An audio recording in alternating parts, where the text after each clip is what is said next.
আচ্ছা মোৰ মানে কালি মানে যোৱা ৰাতি 4টামান বজাত 3:45 মোৰ পুলিচে ঘৰত যে মাতিছে বোলে আপোনাৰ মিলত এনেকুৱা চুৰ হৈছে গাড়ীটো আমি ধৰিছোঁ আপুনি আহক মই যে আহোঁ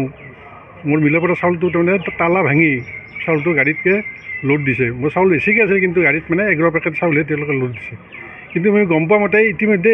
এই পাৰ্টিটোৱে বিভিন্ন বজালীৰ বিভিন্ন অঞ্চলত তাৰমানে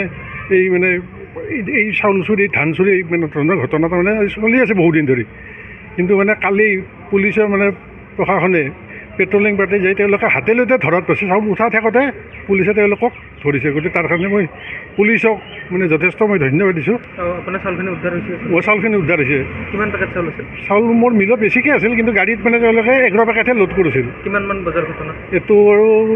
চুৰি কেইটা বজাত হৈছে নাজানো কিন্তু মই গম পাইছোঁ 3:45 পৰা 4টা বজাত পুলিচে মোক যেতিয়া মাতিছে ঘৰত যাই বোলে এনেকৈ আপোনাৰ মিলত এনেকৈ চুৰ হৈছে।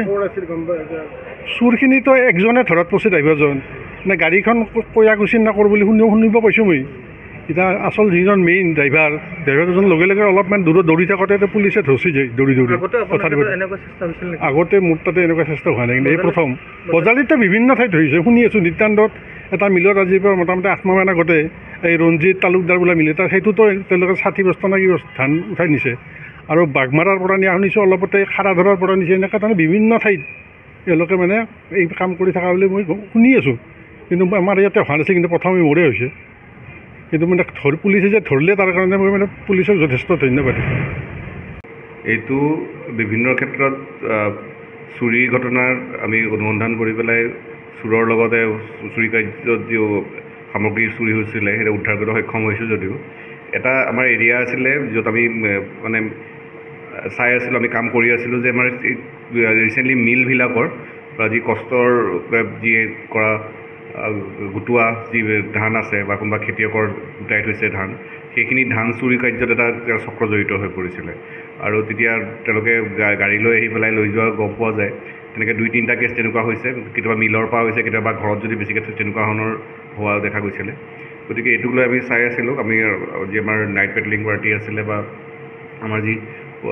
থানাৰ পাৰ্টি আছিলে সকলোকে এই সময়ত ব্ৰিফিং দিয়া হৈছিলে আৰু কৰা হৈছিলে আৰু সেই সূত্ৰে কালি এটা আমাৰ সফলতা বুলি ক'ব লাগিব যে কালি আমাৰ নাইট পেট্ৰলিং পাৰ্টি যি আছিলে পাটাচাকুচি PSৰ তেওঁলোকে কালি এখন সন্দেহজনক গাড়ী তেওঁলোকৰ চাউল লোড কৰি থকা অৱস্থাত তেওঁলোকে প্ৰত্যক্ষ কৰিলে আৰু পুৱতি নিশা প্ৰায় 4:30মান বজাত আৰু সাধাৰণতে তেওঁলোকে এই সুযোগটো লৈ এখন পেট্ৰলিং পাৰ্টিবিলাক 3:30 বা 4:30 কেতিয়াবা গুচি যায় সেইকাৰণে সেই পুৱতি নিশাটো লয় আমি সেইকাৰণে আমি সেইটো চেঞ্জ কৰিছিলোঁ যে আমি পুৱা বেছি দেৰিলৈকে আমি কৰিছিলোঁ আৰু সেই সূত্ৰে সেইটোতে কাম দিলে আৰু যেতিয়া প্ৰত্যক্ষ কৰিলে তেওঁলোকে যে গাড়ীখন তাতে পালে আৰু তাত ধান চাউল উঠাই আছিলে আৰু তাৰপিছত দুজন ব্যক্তি তাত দেখা পাইছিলে তেওঁলোকে আমাৰ পেট্ৰলিং পাৰ্টিয়ে বাকী দুজনে পলাবলৈ সক্ষম হৈছিলে তাৰপিছত